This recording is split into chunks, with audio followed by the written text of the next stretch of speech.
So if you're new to making music or new to the lo-fi scene, you've probably gone onto YouTube and searched up how to write lo-fi or how to produce lo-fi beats. And you've probably come across a ton of videos telling you to come up with a jazzy chord progression, write a simple bass line, put some dusty boom bap drums on the top, and then add a rain sound and call it a day. Now, that may have been the way a couple of years ago, but I feel like as a community, we've come a long way since then. What's up guys, my name is Sam and I've been releasing music under the artist name of Kaiyo for the past couple of years, predominantly in the lo-fi and chill hop space. Let's jump into this FL Studio project and we'll break down a couple of things that I do to make my beats a little bit more interesting.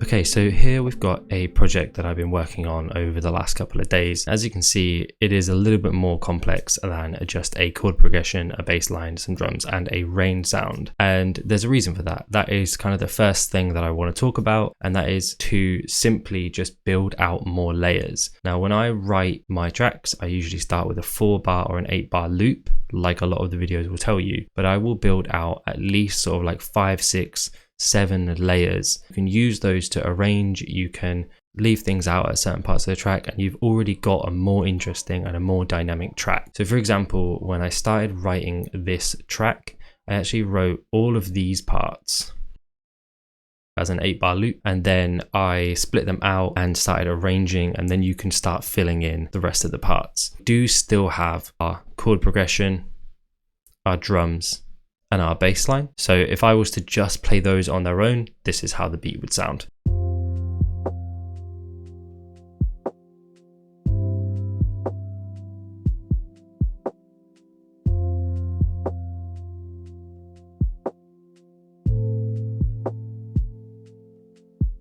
Now it's got like a nice feeling to it, it's got a nice vibe, but it's just a little bit dull. And like I say, I feel like as a community, as lo-fi, the chill hop space, we've come a long way since that. The first thing that I tend to do when I'm writing my beats is start building in extra layers. I've got a drone sound, and that's just kind of like a background pad, and that on its own is really simple. It's just the 1 and the 5 from the scale that we're working in, just playing this sort of like swelling pad to add to the ambience of the track.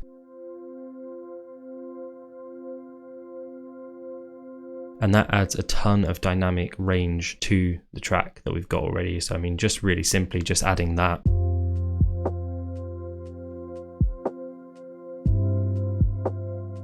Just adds this really nice emotion and ambience to the track. The next thing that I tried to build in was a couple of guitar melodies or guitar arps. So I've got here this guitar line 1, which looks quite complicated, but it's actually, I started out as an arp and then I just started kind of moving notes around. So this is how the guitar sounds.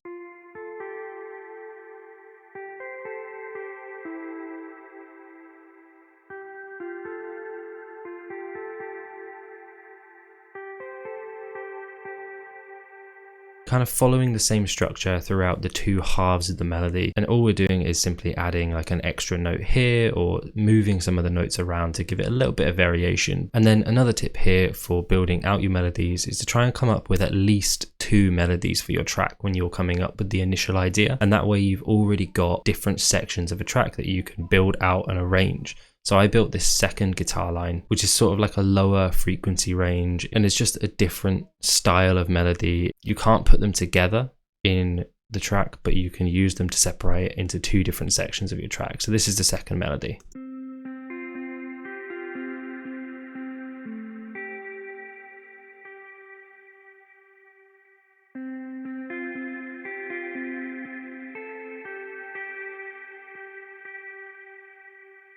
So they're just like 2 really simple melodies. And if I was to just go back into our track and drag this one over here, we've got this section now.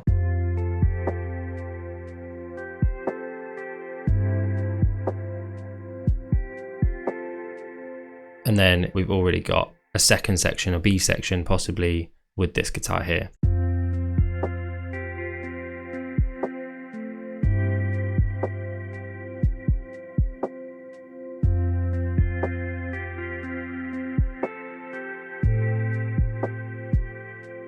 Just like that, we've already got a more interesting track. We've got 2 different sections to our track that's going to keep the listener engaged while they're listening. And then finally, once I had this guitar, I wanted to add in another layer of piano, and this is much more of an ARP sound. You can see it's sort of similar in structure to that second guitar line, but it's playing something slightly different.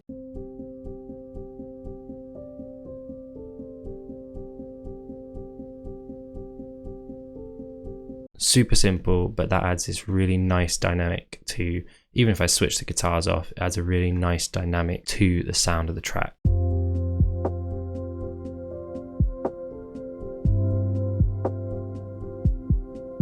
And then with the guitars on,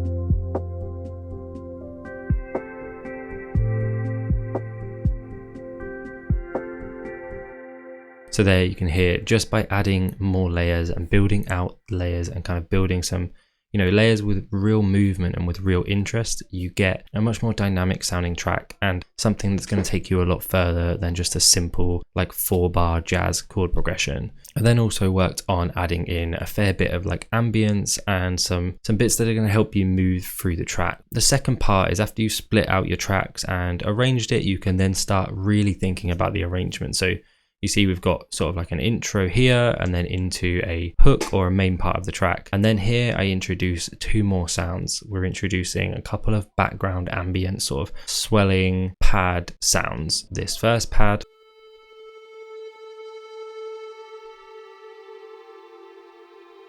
and that sound has this really lovely kind of delay effect on it. It helps kind of push the listener forward as the track goes on. It also helps break up the sections of the track because you've got here an 8-bar section of the hook with nothing really changing too much. We're going from the intro, and yes, we introduced some more elements, but nothing's really changed too much. And here, if we weren't to do that, it would be getting a little bit stale. So that's what I mean by thinking about the arrangement of the track, is think about, is the listener going to get bored if this whole thing just plays again? And just by simply adding some new sounds, you're already creating that interest. And then here we've got another one, we've got a flute sound. I have EQ'd this sound massively just to really focus in on that higher frequency, and then added a ton of reverb, a really nice big reverb and a delay. It's just kind of this like background twinkle, and it just kind of hits every now and again to keep the listener interested. So it's all about keeping the listener interested as the track is moving on. Now at the end of the day, this is a lo-fi or a chill hop beat. It doesn't have to be overly complex. You don't want to make it so complex that the listener has to stop what they're doing to listen to the track, but you do want to make it interesting enough that the listener wants to listen throughout the track. And I used these 2 sounds for these next 8 bars, and they just make it kind of a little bit more interesting than the previous 8 bars.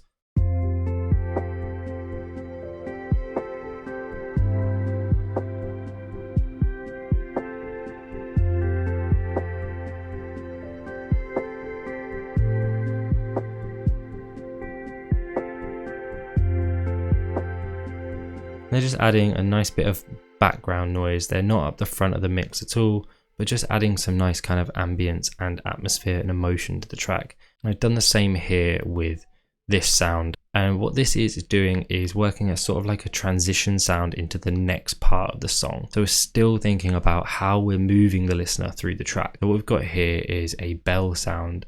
And as you can see, I have made it kind of like swell in and out. And that works as a sort of transition. So if I play the end of this hook section, we're moving into a bridge, into a B section of the song.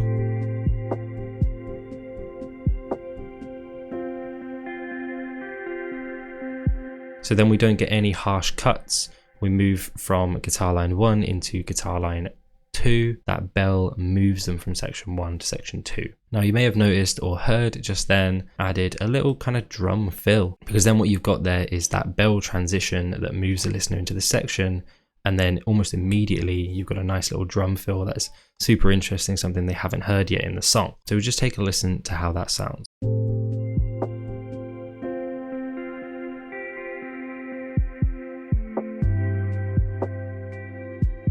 And it just adds something really dynamic and interesting. And it's not something that you hear too much in lo-fi beats. So something that I think makes your track stand out a little bit. It's something that whenever I hear in a track, it really makes me kind of perk up and go, oh, actually that sounded really, really nice. So it's just another thing to think about. And it's all about thinking about how you're moving the listener through the track. What different elements are you bringing in? What elements are you taking out? And that's a really big part of how I tend to make my beats. a little more interesting for a listener or for myself as I'm writing them. So we talked a lot about arranging. Another thing that I would do is to add automations. You can see here I've got 5 different automations happening throughout this track. Now most of them are really simple. We've just got some gains here. So at the start of the track, the drone swells in, and then I didn't want that piano to be too harsh at the very start, so that swells it in also. So everything's kind of easing the listener in.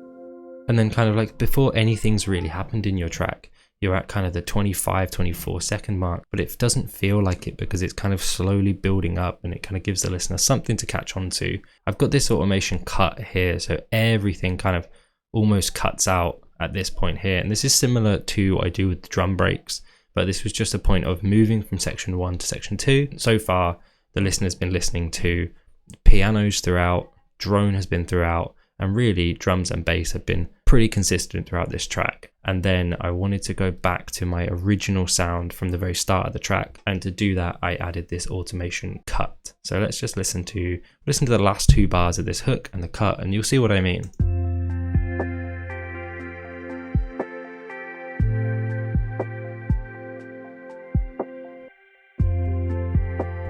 And then you move back into section 1. So I think all of those things, when you put them together, really make for a more interesting and a more dynamic track. So let's just recap on the things that we talked about here. First thing, layering, like build as many layers as you possibly can. I like to sometimes build what I think is too many layers, and then you can always take things out and cut things down, spread them out across the arrangement. So layering is a really important element for making your tracks. The next thing is think about your arranging, think about things that you're going to cut out, think about things that you're going to add in, think about the placement, and think about moving the listener through the track. You want to essentially get the listener from A, which is the start of your track, to B, which is the end of your track. I like to think of it as like a journey from the start of the track to the end of the track. So think about that journey. And then the final thing that I like to play around with a lot is automations. You can automate, not just volume, but you can automate effects, you can automate chorus, you can automate anything, and that's something that can really add loads of interest. And I think that's pretty much it. These are just a couple of things that I like to think about when I'm writing my tracks to make them a little bit more dynamically interesting.